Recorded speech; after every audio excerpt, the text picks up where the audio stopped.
Let's get more on this from a Zimbabwean journalist, Nigel Yamutubu. Thanks for joining us on Network Africa.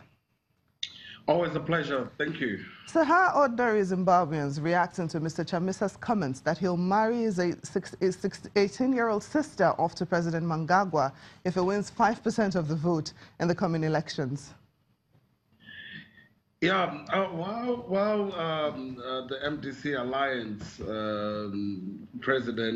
presidential candidate Nelson Chamisa and his fellow party supporters are defiant in spite of the statements which were made by Chamisa and then coming out to defend him. The fact of the matter is there has been an outrage among various groups, civil society groups, among gender and women activist groups, because the statement he made, whether one looks at it as political banter or not, were in bad taste.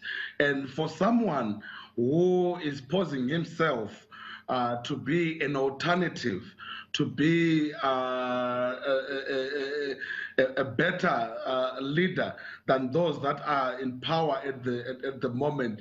And for someone who is at that lead of that magnitude, who has served in government and who has understood the struggle for democracy in Zimbabwe, it was really unfortunate for him to pass such remarks that not only objectify women, but generally portray them in a degrading manner. So what about the presidency? Has the presidency reacted to this comment? Well, not officially. The president's office has not really pronounced itself on the matter. However, they have, at the launch of the ruling party's manifesto, they have, for the first time, really come out speaking strongly against the opposition leader, Nelson Chamisa, on one or two statements that he has made, which have generally been considered to be immature, considered to have been a bit playing to the gallery, and statements that have not been really engaging on what it is the movement for democratic change will be offering the Zimbabwean electorate in the forthcoming election. So that's as far as the reaction has been from the president and from the ruling party. Now, talking about the forthcoming elections, just how high is the MDC's chance of wresting power from the ruling ZANU-PF party? Well, they do actually stand a chance. While on one hand, ZANU-PF has the advantage of incumbency, and obviously they have more money and resources to support their campaign. They've been in the game for a bit long, since the days of the liberation struggle.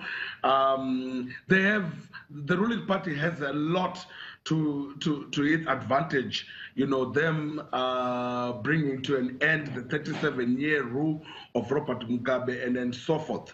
But at the very same time, a good number of Zimbabweans pretty much fed up with the government.